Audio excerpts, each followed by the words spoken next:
I saw in the vision, and it so happened while I was looking that I was in Shushan. Shushan would be, well, there's also translated as Susa. That is a city that we see in the book of Esther, which is very important, meaning the book of Esther and what happens over there. So this is connecting just the way the vision starts. It is making reference to the kingdom that would come to destroy Babylon, the Persian Empire.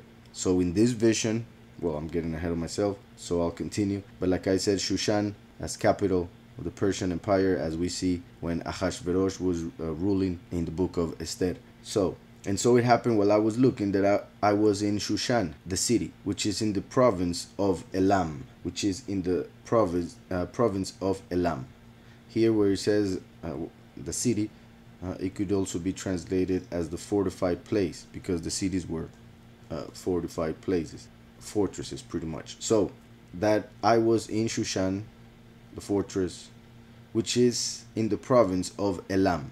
Now, as you guys know, the meaning of names is very important. So when the Almighty writes or decides for the writer to put certain names, not only the historical or geographical point is the one that is being said when it comes to a place, of course, or the person to whom it refers, but it also has to do with the meaning of those names. Pretty much the Almighty tells us a deeper revelation through the meaning of the names that are being mentioned in the verse. So in this case, we had seen already the name Belshazzar. I don't know if I should mention it again. Daniel, we know, means my judge is Elohim, or the judge of Elohim.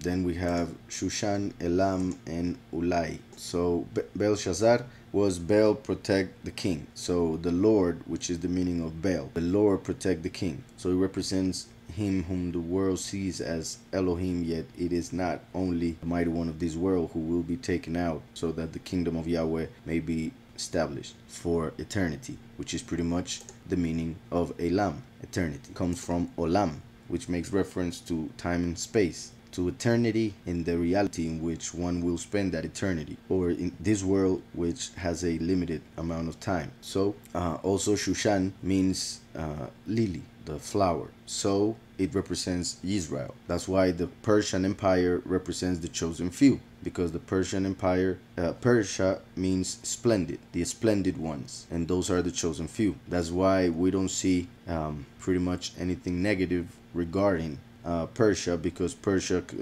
conquered Babylon, and Babylon represents the kingdom of confusion, of the great whore of Babylon, of Revelation. So that's why the kingdom that conquered Babylon has a positive connotation, and that's how most of the time is used in scripture, not to say all the time. So Shushan, the lily, as in, like I said, represents the congregation, as we find it also in Shir Hashirim, or the Song of Songs of Shlomo. And it is interesting also the way that it is written, because it is written with the Shin, Vav, Shin, Nun, Shushan. Shin, Vav, Shin, those three letters also mean joy, happiness, like the joy that Yahweh will bring to the chosen few at the end of times through the Son of Righteousness, since the Son in Hebrew is Shemesh. So it is Shin, Mem, Shin. In this case I said Shin, Vav, Shin, but interestingly the Mem is for Mashiach, and the Vav represents the Son of Man. So Mashiach and the Son of Man. So in this case,